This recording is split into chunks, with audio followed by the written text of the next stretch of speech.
You ever get the feeling that products on a store shelf are kind of talking to each other? A price changes over here and suddenly sales for something else spike over there? Well, I'm here to tell you it's not random at all. Today, we're going to crack the code and learn the secret language of the marketplace. I mean, think about it. Why would that happen? It's not just some weird coincidence. It's a fundamental economic clue. And this little relationship between coffee and tea, well, it's just one piece of a much, much bigger puzzle. Understanding it helps us see the hidden logic behind how the whole market works. See, these connections between products, they aren't just guesswork. Economists have actually come up with a way to measure them with incredible precision. It's a tool that can turn all that market chaos into a clear, understandable pattern. And here's the really cool part. All of these super complex interactions, they can be boiled down to a single number. Yep, one number. It's basically the key that unlocks the secret relationship between any two products you can think of. So what is this powerful tool, right? It's called Elasticity of Demand. I know, it sounds super complicated, but just think of it as our economic magnifying glass. It's what lets us zoom in and see all those invisible connections up close. So here's the official textbook definition. Cross-elasticity of demand, we'll just call it XED to keep it simple, is really just a measure of sensitivity. All it's asking is this: if the price of product B changes, how much does the demand for product A react? That one simple question, it's the key to everything. An even easier way to think about it is as a relationship meter.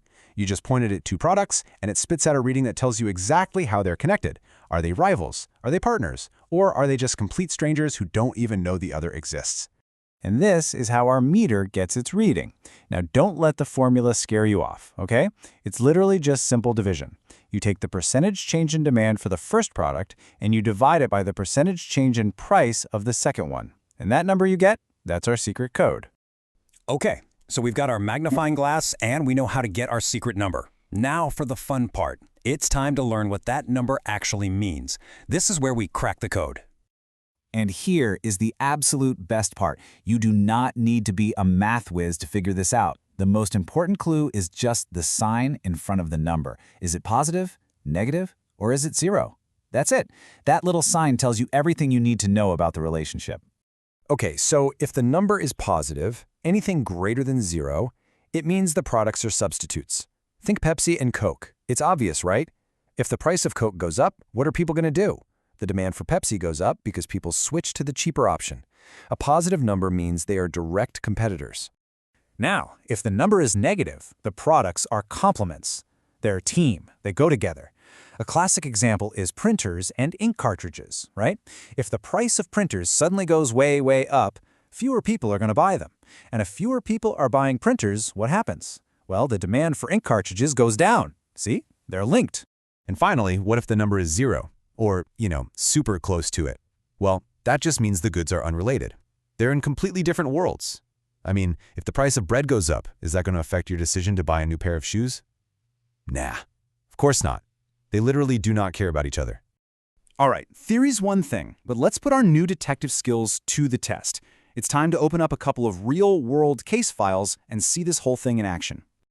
Okay, first up, case file number 1, tea and coffee. So, the setup. The price of coffee goes up by 10%. The reaction we see in the market is that the demand for tea rises by 5%. So we plug that into our formula, positive 5% divided by positive 10%. And the verdict? We get a positive 0.5. That positive sign tells us exactly what we thought. They're substitutes. All right, next case. Cars and petrol. The price of petrol skyrockets, going up by 20%. As a reaction, we see that the demand for new cars actually falls by 10%. Let's do the math. Negative 10% divided by positive 20%. What do we get? Our answer is negative 0.5. That negative sign, that's the smoking gun right there. It proves they're complements. Case closed. So this is a cool little economic trick, but why does this number actually matter in the real world?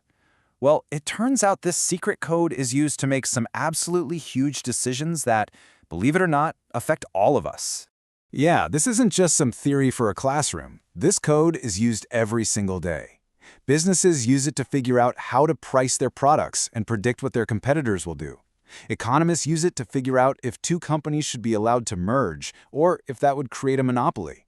And governments use it to predict the ripple effects of new taxes. Like, if they tax sugary sodas, will people just go buy more juice instead? This number helps them figure that out.